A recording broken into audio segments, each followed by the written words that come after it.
এই যে time value of মানি, এইটা সবার আছে। অর্থাৎ আমাদের অ্যাকাউন্টিং, ফাইন্যান্স বা মার্কেটিং ম্যানেজমেন্ট যে ডিপার্টমেন্টেরই হোক না কেন, আমাদের টাইম ভ্যালু অফ মানিটা কিন্তু সবার আছে। এবং আমরা এটাকে বেস চ্যাপ্টার বলি ফাইন্যান্সের। বেস চ্যাপ্টার বলি এই কারণে যে আমাদের ফাইন্যান্সের যে বিল্ড আপ যেটা, হ্যাঁ, এইটা মূলত তোমার এই টাইম ভ্যালু অফ মানির উপর বেস করেই হতে পারে।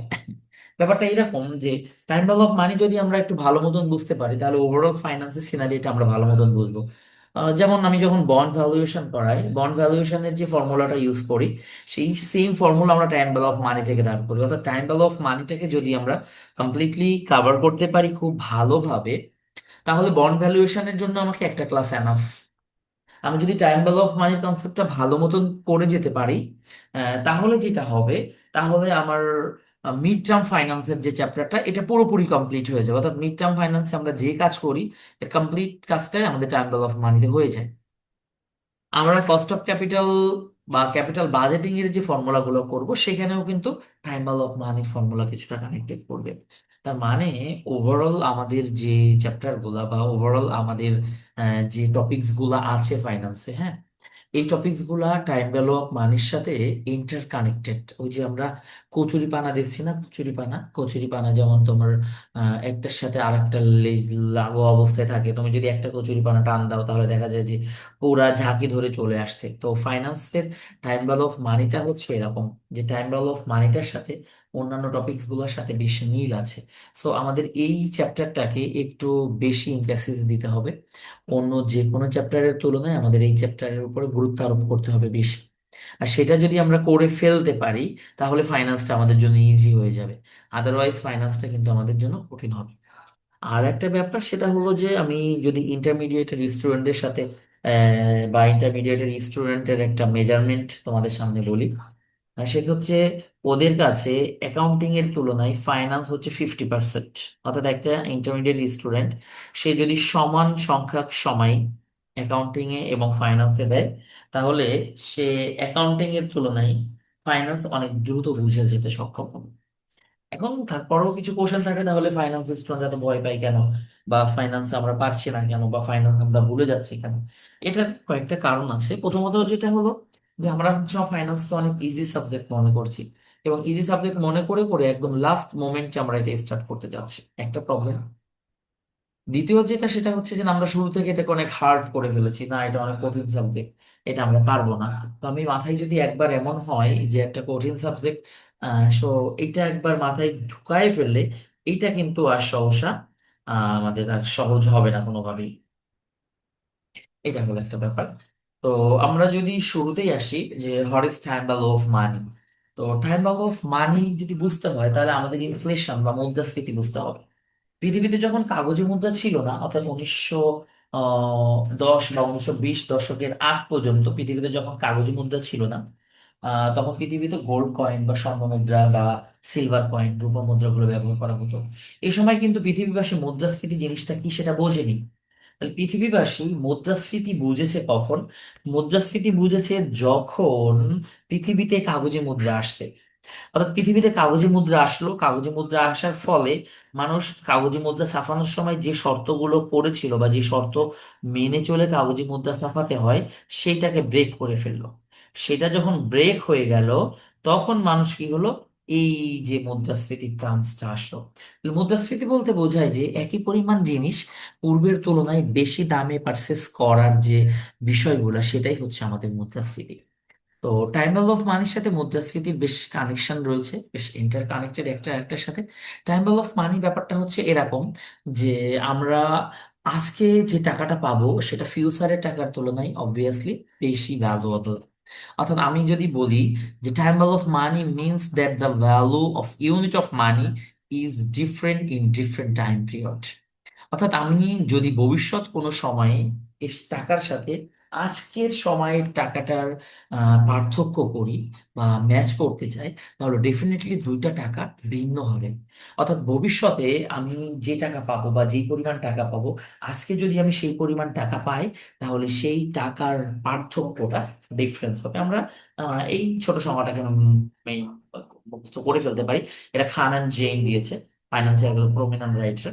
তো খানান জেইনের এই সংজ্ঞাটা বেশ ইজি একটা সংজ্ঞা, তুমি এই সংজ্ঞাটা মুখস্থ করে নিতে পারো।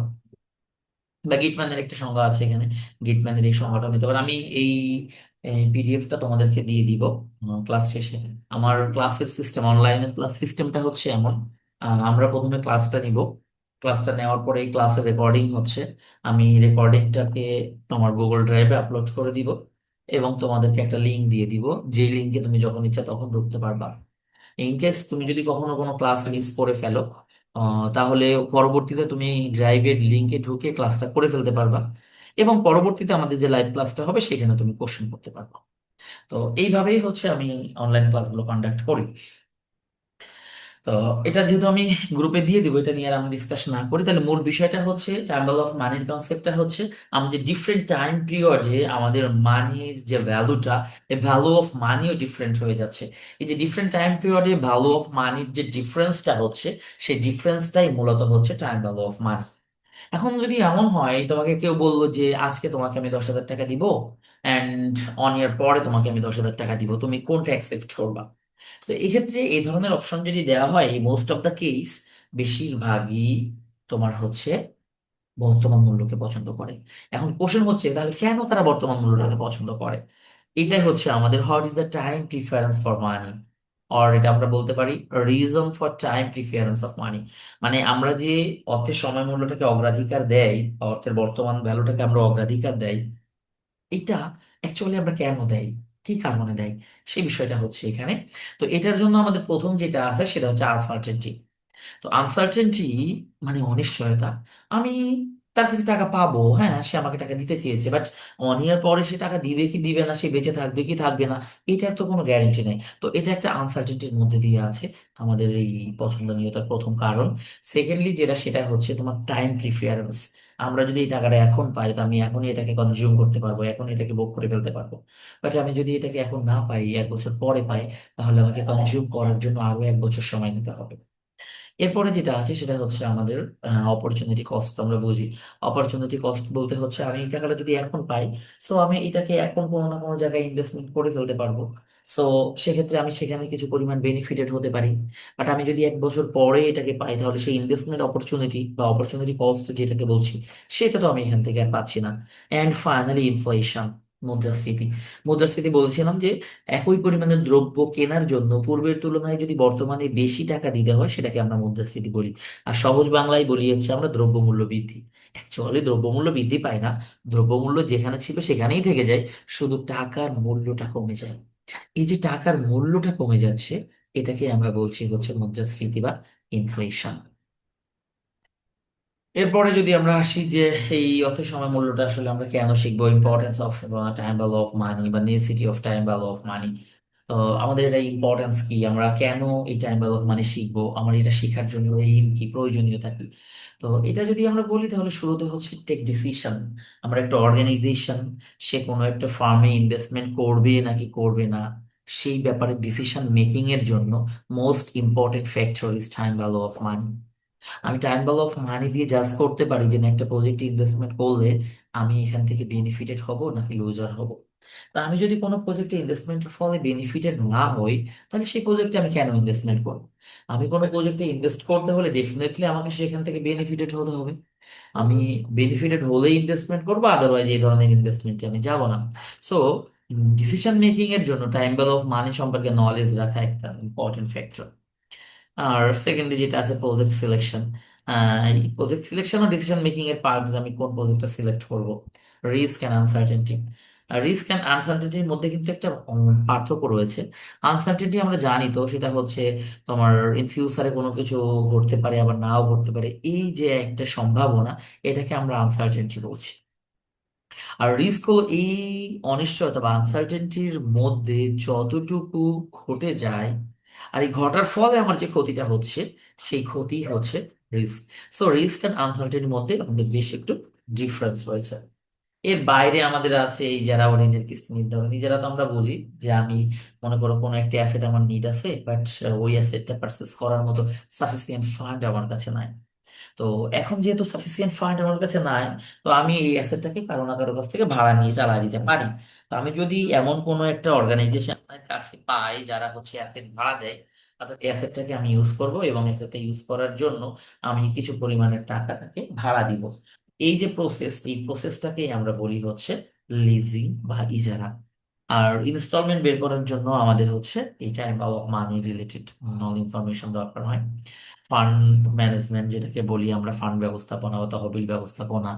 এরপরে আছে হচ্ছে অর্থায়ন, পরিকল্পনা, মূল্যায়ন। এই জাতীয় বিষয়গুলোর জন্য আমাদের হচ্ছে টাইম অফ মানি সম্পর্কে একটা ভালো নলেজ থাকার প্রয়োজনীয়তা রয়েছে। আহ এর বাইরে আমাদের যদি থিওরি পড়তে হয় তাহলে ইন্টারেস্ট রেট নিয়ে আমাদের একটু আলোচনা করতে হবে। হুম। ইন্টারেস্ট অ্যান্ড ইন্টারেস্ট রেট এই দুটো কিন্তু ডিফারেন্ট জিনিস, সুদ এবং সুদের হার। আচ্ছা, সুদ বলতে আমরা খুব সহজে যদি বুঝি যে আমি টাকা ব্যাংকে জমা রাখলাম, সো ব্যাংক আমাকে কিছু টাকা অতিরিক্ত দিবে। এই যে অতিরিক্ত টাকা দিবে, এই অতিরিক্ত টাকাটাই হচ্ছে আমার সুদ। এন্ড সুদের হারটা কি তাহলে? সুদের হার হলো ব্যাংক যে আমাকে টাকাটা দিবে, ব্যাংক তো আমাকে একটা নির্দিষ্ট সিস্টেমের মধ্যে থেকে টাকা দিবে। তাহলে ব্যাংক আমাকে যে সিস্টেমের মধ্যে থেকে টাকা দিবে সেটাই হচ্ছে আমার ইন্টারেস্ট রেট। অর্থাৎ ব্যাংক যেই সিস্টেমের মধ্য থেকে আমার টাকাটা দেয় আমাকে, সেটাই হলো আমার ইন্টারেস্ট রেট। তাহলে ইন্টারেস্টকে আমরা মোটা থেকে দুই ভাগে ভাগ করতে পারি, like simple interest and compound interest, সরল সুদ এবং চক্রবৃদ্ধি সুদ। সরল সুদ বলতে বুঝি যে আমি যে পরিমাণ টাকা ব্যাংকে ডিপোজিট করব, এই ডিপোজিটের উপর শুধুমাত্র ইন্টারেস্ট পে করা হবে। অর্থাৎ আমি ব্যাংকে যেই পরিমাণ টাকা জমা রাখবো, ব্যাংক শুধুমাত্র ওই পরিমাণ টাকার উপরে আমাকে সুদ দিবে। এটাই হচ্ছে সরল সুদ বা সিম্পল ইন্টারেস্ট। আর একটা ব্যাপার হলো, আমি ব্যাংকে টাকা জমা রাখলাম, 1 বছর পরে ব্যাংক আমাকে একটা সুদ দিল। সুদ সহ যেই টাকাটা হলো, পরবর্তী বছর এই সুদ আসলের উপরেই সুদ দেওয়া হবে। সুদ আসলের উপরে যে সুদটা দেওয়া হবে সেটাকে আমরা বলি হচ্ছে কম্পাউন্ড ইন্টারেস্ট। তাহলে আমাদের সুদকে আমরা দুই ভাগে ভাগ করতে পারি, যার একটা হচ্ছে সিম্পল ইন্টারেস্ট আর একটা হচ্ছে কম্পাউন্ড ইন্টারেস্ট, সরল সুদ এন্ড চক্রবৃদ্ধি সুদ। আর সুদের হারকে আমরা মোটা দাগে তিন ভাগে ভাগ করতে পারি, যার প্রথমটা হচ্ছে আমাদের মেয়াদি সুদের হার, দুই নাম্বার হচ্ছে আমার নামিক সুদের হার নমিনাল ইন্টারেস্ট রেট, আর তিন নাম্বার হচ্ছে ইফেক্টিভ ইন্টারেস্ট রেট বা কার্যকরী সুদের হার। তো সেক্ষেত্রে আমরা এটাকে তিন ভাগে ভাগ করতে পারি, periodic interest rate, nominal interest rate and effective interest rate. But আমরা বেশিরভাগ ক্ষেত্রেই এটা দুইটা ডিসকাশন আলোচনা করি, লাইক আমাদের nominal interest rate and effective interest rate. বাকি যে দুইটা রেট, এই পিরিয়ডিক ইন্টারেস্ট রেট, এটা আমাদের খুব একটা কাজে আসে না বা আমরা খুব একটা এটাকে ইউজ করিও না। হ্যাঁ। তো নমিনাল ইন্টারেস্ট রেট বা নামিক সুদের হারটা আসলে কি? নমিনাল ইন্টারেস্ট রেট বা নামিক সুদের হার হলো আমরা যখন ব্যাংক থেকে একটা নির্দিষ্ট রেটে লোন নিচ্ছি। অর্থাৎ আমি ব্যাংকের সাথে কন্ট্যাক্ট করলাম যে আমাকে 10% রেটে 1 লাখ টাকা ঋণ দেন। তো ব্যাংক এই ঋণে অ্যাগ্রি করলো, ব্যাংক এই ঋণে অ্যাগ্রি করার পর আমাকে 10% ইন্টারেস্টে একটা লোন পারমিট করলো। সো আমি এই লোনটা পারমিট করার পরে নিয়ে আসলাম টাকাটা। এখন ব্যাংক আমাকে এখানে মাঝখানে ছোট্ট একটা কথা বলে দিয়েছিল, ইটস কম্পাউন্ডিং মান্থলি, মানে মাসিক চক্রবৃদ্ধি হারে সুদ গণনা হবে। এই যে কম্পাউন্ডিং মান্থলি বলে দিল, এইটার ফলে কি দাঁড়ালো? এটার ফলে প্রত্যেক মাসে সুদ একবার আসলে রূপান্তরিত হবে এবং এই নতুন আসলের উপরে সুদ দিতে হবে। এই যে সিস্টেমের মধ্যে আমি ঢুকে পড়লাম, এটার ফলে আর ব্যাংক আমাকে 10% সুদে আটকায় রাখতেছে না। ব্যাংক আমাকে সুদটাকে ক্যালকুলেশন করে করে 10, 11, 12, 13 এই পার্সেন্টে নিয়ে চলে যাচ্ছে। তাহলে দিন শেষে বা বছর শেষে আমি এক্স্যাক্টলি যেই হারে সুদ প্রদান করছি, সেটাই হচ্ছে আমার ইফেক্টিভ ইন্টারেস্ট রেট। আমরা যখন ম্যাথমেটিক্যাল ক্লাসগুলোতে আসবো, অথবা আজকে ক্লাস ম্যাথ করাবো না, আজকে আমি জাস্ট অধ্যায়টা রিভিউ দিয়ে পুশ করবো, আগামী ক্লাস থেকে আমি ম্যাথ শুরু করব। আমি যখন ম্যাথ স্টার্ট করব, তখন আমাদের এই এই ডিফারেন্স গুলাকে আরো ডিটেলসে আমি বুঝাই বা প্র্যাকটিক্যালি দেখায় দেবো। এখন আমরা আসি এই অধ্যায়ের মোস্ট ইম্পর্টেন্ট দুইটা টার্মস, একটা হচ্ছে প্রেজেন্ট ভ্যালু এন্ড সেকেন্ডটা হচ্ছে ফিউচার ভ্যালু। মূলত আমরা আজকে যদি কিছু টাকা জমা রাখি, অর্থাৎ প্রেজেন্টে আমরা কিছু টাকা ব্যাংকে ডিপোজিট করি, তাহলে একটা certain interest rate and duration পিরিয়ডের ফলে একটা নির্দিষ্ট সময় শেষে গিয়ে এখান থেকে আমরা যেই পরিমাণ টাকা ফেরত পাবো, সেই ফেরতের পরিমাণটাকেই আমরা বলছি হচ্ছে ফিউচার ভ্যালু বা টার্মিনাল ভ্যালু। তাহলে একটা নির্দিষ্ট পরিমাণ টাকা নির্দিষ্ট হার সুদে নির্দিষ্ট সময় পরে গিয়ে যেই পরিমাণ অর্থে রূপান্তরিত হয় সেটাকে আমরা বলি হচ্ছে ফিউচার ভ্যালু বা টার্মিনাল ভ্যালু। আর ভবিষ্যতে একটা নির্দিষ্ট পরিমাণ অর্থ পাওয়ার জন্য আজকে আমরা ব্যাংকে যেই পরিমাণ অর্থ জমা করব বা জমা করতে হবে সেটাকে আমরা বলি হচ্ছে তোমার প্রেজেন্ট ভ্যালু। এই দুইটা কনসেপ্ট আমাদের ক্লিয়ার হতে হবে, বিকজ অফ আমরা এখানে এই দুইটা জিনিসই বের করব। অর্থাৎ আমার প্রেজেন্ট ভ্যালু ক্যালকুলেশন করব অথবা ফিউচার ভ্যালু ক্যালকুলেশন করব। এখন এই প্রেজেন্ট ভ্যালু এবং ফিউচার ভ্যালু ক্যালকুলেশন গুলো আমরা যখন ম্যাথে আসবো তখন আরো ডিটেলস আমি দেখাবো, আপাতত আজকে ম্যাথ দেখাচ্ছি না। সো ম্যাথটা আমি নেক্সট ক্লাসে দেখাবো। তো এরপরে প্রেজেন্ট ভ্যালু যেটা বলছিলাম, যে ফিউচারে আমি একটা নির্দিষ্ট পরিমাণ অর্থ রিসিভ করতে চাই। ফর এক্সাম্পল, এখন থেকে 10 বছর পরে তুমি একটা গাড়ি কিনতে চাও। সো ওই সময় গাড়িটার প্রাইস হবে 50 লাখ টাকা। তাহলে এই যে তুমি 50 লাখ টাকা দিয়ে গাড়িটা কিনতে চাও, এই 50 লাখ টাকা জমানোর জন্য তুমি আজকে ব্যাংকে কত টাকা জমাতে চাও, বা আজকে ব্যাংকে কত টাকা জমা করলে তুমি হচ্ছে 10 বছর পরে 50 লাখ টাকা অ্যাকোমোলেট করতে পারবে। অথবা এমন যদি হয় যে তুমি হচ্ছে আজকে ওই 10 বছর পরে 50 লাখ টাকা পাবে, এটার জন্য প্রত্যেক মাসে মাসে তোমাকে কত টাকা জমা করতে হবে, তুমি সেটাও আমাদের এই টাইম ভ্যালু অফ মানি দিয়ে আমরা বের করতে পারি। এখন এখানে দুইটা বিষয় রয়েছে, একটা হচ্ছে ডিসকাউন্টিং, আর কিছুক্ষণ আগে একটা দেখলাম কম্পাউন্ডিং। কম্পাউন্ডিং মানে হচ্ছে চক্রবৃদ্ধিকরণ, অর্থাৎ যেই প্রক্রিয়ায় বর্তমান মূল্যকে আমরা ভবিষ্যৎ মূল্য বা টার্মিনাল ভ্যালুতে কনভার্ট করি সেটাকে আমরা বলি হচ্ছে কম্পাউন্ডিং। আর যেই প্রসেসে বা যেই পদ্ধতিতে আমরা ভবিষ্যৎ মূল্যকে বর্তমান মূল্যে রূপান্তর করি সেটাকে আমরা বলি ডিসকাউন্টিং বা বাট্টাকরণ। এইখানে কিছু পার্থক্য টার্থক্য রয়েছে। এটা টাইম লাইন বা সময়রেখা, যেটা হলো যে সময়ের সাথে সাথে যে অর্থের পরিবর্তনটা হয় সেটা আমরা টাইম লাইন দিয়ে বোঝানোর চেষ্টা করি। যেমন দেখো, এইখানে দেখো, এখানে ছিল হচ্ছে তোমার 25,000 আমি ইনভেস্টমেন্ট করেছি কোনো একটা ফার্মে। হ্যাঁ, তো কোনো একটা ফার্মে যখন আমি 25%, 5,000 টাকা ইনভেস্টমেন্ট করেছি, এটা ছিল আমার প্রাইমারি টাকা বা এটা ছিল হচ্ছে আমার ডিপোজিট। তাহলে এই ডিপোজিটটার ফলে আমি পরবর্তী বছরগুলা এই যে 3,000, 6,000, তারপরে 6,000, 10,000, 8,000, এই যে টাকাগুলো পেলাম, এই টাকাগুলা আমি যদি সবগুলাকে ভবিষ্যতে নিতে চাই, অর্থাৎ এই 6 বছরের মাথায় এসে এই টাকা টোটাল কত টাকা হয় সেটা বের করতে চাই, সেটা আমি ট্যাম্বেল অফ মানি ফর্মুলা ইউজ করে করতে পারি, এবং সেই প্রক্রিয়াটাকে আমি বলা হয় কম্পাউন্ডিং। আর যদি আমি এখানে যা টাকা পাই সবগুলোকে আজকের ভ্যালুতে কনভার্ট করে নিয়ে আসি, অর্থাৎ প্রথম বছর যা পাইলাম, দ্বিতীয়, তৃতীয়, চতুর্থ, পঞ্চম, ষষ্ঠ বছর যা পাইলাম সবকিছুকে আজকের ভ্যালুতে কনভার্ট করলাম, তখন সেটাকে আমরা বলি হলো ডিসকাউন্টিং বা প্রেজেন্ট ভ্যালু। আহ এর বাইরে আমাদের আর খুব একটা কিছু নাই আলোচনা করার মতো। আচ্ছা, এখানে আমাদের এই টার্মসটা খুবই ইম্পর্টেন্ট, সেটা হলো এই টপিক্সটা। এই টপিক্সটা ইম্পর্টেন্ট কারণ আমরা ম্যাথ করব এই টপিক্স এর উপর ডিপেন্ড করে। যে নগদ প্রবাহের basic pattern, what is the basic pattern of cash flows. For example, তুমি ব্যাংকে টাকা জমা রাখবা, তুমি কয়টা পদ্ধতিতে ব্যাংকে টাকা জমা রাখতে পারো? আমি একটু বলি। মনে করো যে তুমি তোমার কাছে কিছু টাকা আছে, তুমি একবারে ব্যাংকে জমা রাখলা এবং একটা নির্দিষ্ট সময় পরে টাকাটা তুমি একবারে উঠে নিয়ে আসবে। অথবা তুমি প্রত্যেক মাসের শেষে কিছু টাকা তোমার জমে, খরচ মানে আয় থেকে ব্যয় বাদ দেওয়ার ফলে এই প্রত্যেক মাসের শেষে যে টাকাটা জমে, তুমি প্রত্যেক মাসের শেষে সেই টাকাটাও ব্যাংকে জমা রাখতে পারো। থার্ড যেটা আছে সেটা হচ্ছে আমাদের তোমার বার্ষিক ভিত্তি। বার্ষিক ভিত্তি সিস্টেমটা হচ্ছে এরকম যে আমি প্রত্যেক মাসের শেষে বা প্রত্যেক মাসের শুরুতে একটা নির্দিষ্ট পরিমাণ টাকা জমা রাখবো। তাহলে আমি কিন্তু ব্যাংকে টাকা জমা দেওয়া বা ব্যাংক থেকে টাকা উঠানোর এই তিনটার বাহিরে আদার্স কোনো ইনফরমেশন খুঁজে পাই না। তাহলে আমি ব্যাংকে টাকা জমা দেওয়ার যে তিনটা প্রসেস, তার একটা হচ্ছে লামসাম বা single amount of money, second যেটা সেটা হচ্ছে অ্যানুইটি বা বার্ষিক ভিত্তি, অ্যান্ড থার্ড যেটা সেটা হচ্ছে মিক্সড স্ট্রিম বা মিশ্র নগদ প্রবাহ। আমরা এই তিনটা প্রসেসেই ব্যাংকে টাকা জমা দিতে পারি, এর বাহিরে আদার্স কোনো প্রসেস নাই যে প্রসেসে আমি ব্যাংকে টাকা জমা দিতে পারবো। তাহলে আমাদের এই অধ্যায়ের মূল কাজ হচ্ছে এই সিঙ্গেল অ্যামাউন্টের present value future value calculation করা, অ্যানুইটির present value future value calculation করা, অ্যান্ড মিক্স সিস্টেমের present value and future value calculation করা। তা আমরা যদি এই তিনটা অপশনস এর প্রেজেন্ট ভ্যালু এবং ফিউচার ভ্যালু ক্যালকুলেশন শিখে যাই, তাহলে আমাদের টোটাল টাইম বাবদ মানি অঙ্ক কাভার হয়ে যাবে। এবং এই অধ্যায়ে এই 6টা সূত্র যদি আমরা খুব ভালো করে জানতে পারি, তাহলে এই 6টা সূত্রের ফলে আমাদের এই অধ্যায়টা একদম পানির মতো হয়ে যাবে।